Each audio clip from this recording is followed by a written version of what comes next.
Oi, turma. Do livro Francisco de Assis, João Nunes Maia, Miramês, no capítulo 2, Uma Cidade Diferente, na parte 9, A Inquisição na França. Os céus se abrem quando ouvem os clamores da terra. Haja vista o histórico caso dos judeus que estavam nas mãos dos egípcios na casa de servidão.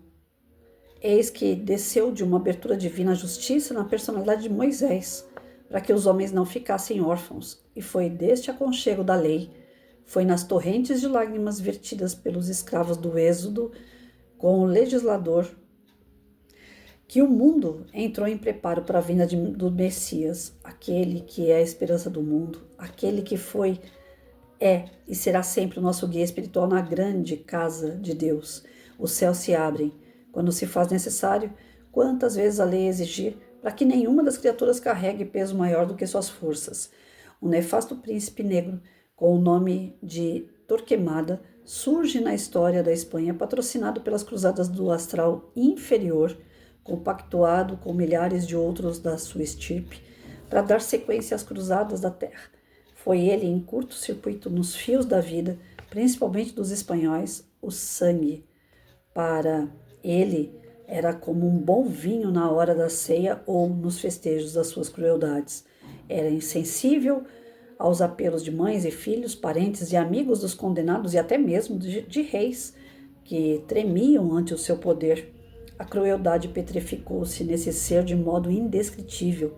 No ano de 1420, abre os olhos nas terras de Espanha esse agente das trevas para presidir os tribunais das sombras e julgar os hereges que eram os seus próprios companheiros da antiga cidade acruzada.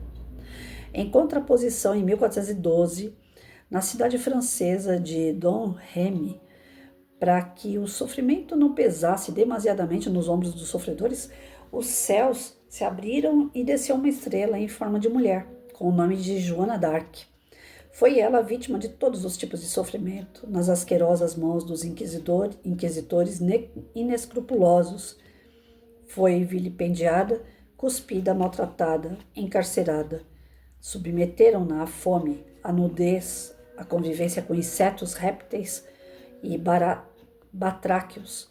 Foi retalhada como se fosse um animal no açougue. Foi vendida por 100 francos, como acontecera ao Cristo, pelas mãos de Judas.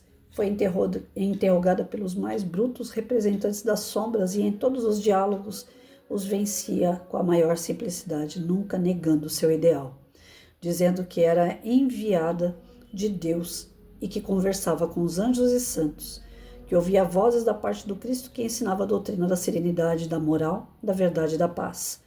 A ignorância sempre apela para a violência quando se encontra perdida nas evidências dos fatos. Foi julgada como feiticeira, herege, de primeira linha, prostituta das mais baixas e escória das mais imundas mulheres que pairavam a terra. Foi abandonada pelos seus maiores amigos, dentre os quais aquele a quem ela tão bem serviu, o rei de França. Enfim, o seu destino foi a fogueira. Em Rouen, jamais perder o ânimo, pois sabia que estava lutando por um ideal dignificante, que a sua morte seria como foi uma injeção de luz nas veias dos esclerosados sacerdotes que dirigiam os tribunais da Santa Inquisição em todo o mundo. A donzela de Orleans foi queimada, no entanto, as suas ideias não sofreram com isso alteração alguma. Antes foram multiplicadas através dos próprios algozes, objetivando submeter cada vez mais as populações. Os escreventes da época fizeram um relatório que enviaram para o meio mundo, onde suas ideias prevaleciam para que fosse lido nas praças públicas, principalmente nos dias de festas. Em vez do povo se assustar com as atrocidades, muitos cresceram em ânimo ao lado da vítima, marcando-a como heroína, e a fé enraizou-se em muitos corações. Joana fez tremer os alicerces da escuridão consciencial dos inquisitores, o que aliviou um pouco a severidade dos tribunais. Os que mofavam nos cárceres, nas masmorras, nos porões do Santo Ofício cresceram em coragem e disposição de ânimo, pois a esperança transforma a alma, como a anestesia favorece o corpo que vai sofrer os cortes do bisturi.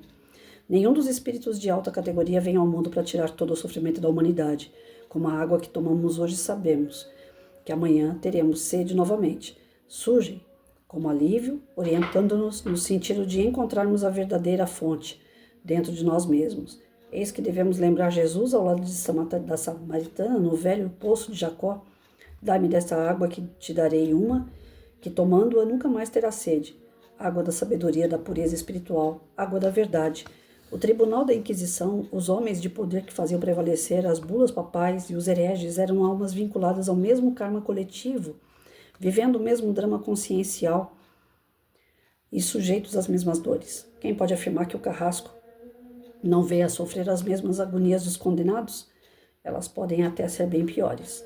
O ódio, a vingança e a crueldade enchem o cálice da mente, que transborda na consciência, e o líquido corrosivo queima as fibras mais íntimas da alma, tornando-a sensível ao apelo da vítima. O arrependimento corta-lhe a satisfação externa, que por ignorância se esforçou para ter, e borda na feição desse espírito o emblema da sua própria inferioridade, forma animalesca que se afiniza com seus sentimentos mais sensíveis. Quando João Hus foi queimado em 1415 por divulgar ideologia diferente de que imperava na época, acendeu no coração de Joana, então com 3 anos de idade, o mesmo ideal, e ela passou a ter visões de fatos e coisas que ainda não compreendia. No entanto, seu destino seria o mesmo: fortalecer a fé nos corações dos sofredores, mostrar a presença de Deus em tudo e demonstrar que somos constantemente observados e amparados pelos anjos de luz em nome do Cristo. Foi queimado em praça pública, na velha França, como semente valiosa, germinaria e se multiplicaria até o infinito, sem com isso sofrer as consequências desastrosas das labaredas. Na hora do sacrifício estava revestida do mais puro ideal da fé, mais concretizada no bem, da luz do amor, e logo foi envolvida por fluidos imponderáveis, como agentes anuladores de todo e qualquer sofrimento. Via, no entanto, rasgarem-se os céus e os antigos mártires desfilarem em sua presença, animando-a e mostrando o que a aguardava depois da tormenta. João Hus quis ser o primeiro a abraçá-la na presença do Cristo, que abençoou seu gesto gigantesco de firmeza e decisão ao entregar-se como mecha divina e aumentar o clarão da fé nos corações humanos. Se a Idade Média, pelas suas grandes rebeldias, escureceu os céus da terra, não faltaram fulgurantes estrelas que brilharam entre meio às nuvens negras, desfazendo-as pela força do tempo. Acham alguns que há demora no plantio da luz, por desconhecerem que os fatores tempo e espaço são muito relativos na esteira interminável da eternidade. Com as palavras do Evangelho no simbolismo que lhe é peculiar, assim podemos definir: 1000 anos na terra é como um só dia no céu. Pedro 2, 3, 8. Texto forte e um pouco pesado, né? A questão do que aconteceu com Joana d'Arc, não sei se vocês já tiveram a oportunidade de pelo menos assistir um filme a respeito da história dela, né? Joana d'Arc diz algumas literaturas que ela foi Judas na época de Cristo. Reencarnou como Joana d'Arc para poder propagar os ideais cristãos, e numa época onde havia Inquisição, e sabia que o seu fim seria na fogueira da Inquisição, passando pela tortura dos inquisitores, até para expurgar aquilo que foi feito na era de Jesus, que foi entregar o nosso mestre aos romanos. Então, algumas histórias, algumas literaturas dizem que Joana d'Arc foi Judas, pagando ali pelos seus débitos do passado e se tornando de vez um espírito superior através do conhecimento que ele já conhecia, porém não colocou em prática na era de Cristo. E Joana d'Arc foi considerada uma heroína porque sozinha ela enfrentou inquisitores pesados. E aí é onde eu falo que, dependendo da energia do texto, isso me causa uma certa sensibilidade ruim. Eu fui lendo aqui o que fizeram com ela: despida, tortura, né, tirar a pele da mulher, botar ela na fogueira. São situações que na mente da gente vai criando assim uma energia negativa em volta, e o que desfaz a energia é justamente o amor de Deus por nós, né? Quando ele entra com a sua benevolência e fala: olha, todas essas trevas que ocorrem na terra, tudo aquilo que a gente enxerga de escuro, de pesado na terra, para o céu é glória, para o céu é avanço. Então, todas as tragédias, todas as tristezas, as dores, os sofrimentos pelos quais nós passamos, mesmo que na carne, o nosso espírito está se elevando. Então, o que nós temos que ter sempre a fé é de que todas as tormentas, sejam elas pequenas ou grandes na nossa vida, elas têm um propósito de nos fazer evoluir, crescer, desenvolver moralmente e espiritualmente. Então, não há nenhum tipo de situação que seja desequilibrada, que deixe a gente descontente, que ao final não venha trazer uma purificação para o nosso espírito, uma evolução para o nosso espírito. Às vezes nós fazemos essas situações ocorrerem, nós devemos pagar por elas, é a nossa colheita. Às vezes nós estamos dentro de situações as quais a gente não criou, porém tem ali dois objetivos, ou algo do passado, algum débito que ainda tem que ser ressarcido, ou uma missão, que a gente tem que ir ali levar a palavra de Deus, seja onde for, com força, com coragem, que não é fácil, a gente sabe que não é, porém a gente sabe que vale muito a pena. Jesus não disse que a nossa caminhada seria fácil, mas ele disse com todas as letras, vai valer a pena. Tem uma música que fala sobre isso, né? No final das contas, vai valer a pena.